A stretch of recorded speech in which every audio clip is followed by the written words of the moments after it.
2024 এই বছরটার শেষ মাসটা আসতেই যেন মনে পড়ে গেল কত মানুষের কাছ থেকে কত দুঃখ পেয়েছি, আবার কিছু মানুষের কাছ থেকে কত আনন্দ উপভোগ করেছি। কাউকে অজান্তেই দিয়ে দিয়েছি মনের মধ্যে অনেক আঘাত, আর কাউকে অজান্তে দিয়েছি মনের মধ্যে অনেক আনন্দ।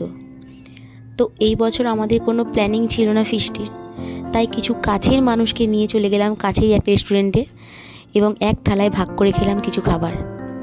আমার হাজব্যান্ড বলে যে তোমার ভালো ব্যবহারটাই রয়ে যাবে পৃথিবীতে, তোমার ভালো কথাগুলো রয়ে যাবে পৃথিবীতে, বাদ বাকি তুমি যা কিছু রেখে দিয়ে যাবে তুমি হয়তো তাদেরকে চেনোই না, তারা ভোগ করবে। তো আমি সেটাই মেনে চলি এখন। আবার বলার পর একটা গানের মাধ্যমে আমায় কথাটা বুঝিয়ে দেয় যে এক দিন বিক জায়েগা মিট্টি কে মোল, জগ মে রহে যায়েঙ্গে প্যারে তেরি বোল। তো আমি সেটাই মেনে চলার চেষ্টা করি। মনের মধ্যে অনেক কষ্ট পেলেও চেষ্টা করি নিজেকে কন্ট্রোল করার, তবু অজান্তে যদি কাউকে দুঃখ দিয়ে থাকি তো আমি তাদের কাছে বছরের শেষে ক্ষমা চেয়ে নিলাম এই ভিডিওর মাধ্যমে। তো আমরা চলে এসেছি বাড়ির খুব কাছেই একটা রেস্টুরেন্টে, আমার খুব কাছের মানুষদেরকে নিয়ে, আমার ছোট্ট ভাই, আমার দেওর, আর হচ্ছে আমার ভাগ্নি মানে আমার ননদের মেয়ে, আমার ছেলে আর আমার হাজব্যান্ডকে নিয়ে। বাড়িতে অনেক মেম্বার, জানি ওদের মন খারাপ হবে, সবাইকে নিয়ে আসতে পারিনি, কিন্তু আমি প্ল্যানিং করেও বেরোইনি, রাস্তায় বেরিয়েছিলাম, সবাইকে দেখলাম একসাথে সবাই ঘুরতে বেরিয়েছে, তো বললাম চলো কাছাকাছি যে কোথাও খাওয়া যাক।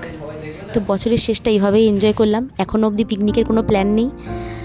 আশা রাখছি তোমাদের সাপোর্ট এইভাবেই পাবো। অনেক দিন পর পর ভিডিও বানাই, তোমরা অনেক ধৈর্যশীল, তাই আমার ভিডিও দেখো। আশা করবো এইভাবেই আমার পাশে থাকবে, তোমরা আমার ভিডিও দেখবে।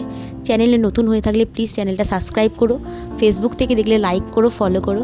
থ্যাংক ইউ আমার ভিডিওটা শেষ অবধি দেখার জন্য, অসংখ্য ধন্যবাদ। আর সবাইকে জানাই অগ্রিম নতুন বছরের শুভেচ্ছা। আর তোমাদের প্রত্যেকের বছর যেন খুব ভালো কাটে, খুব সুস্থ থেকো আর সবল থেকো, সবাইকে আনন্দ দিও, নিজেও আনন্দ পেও।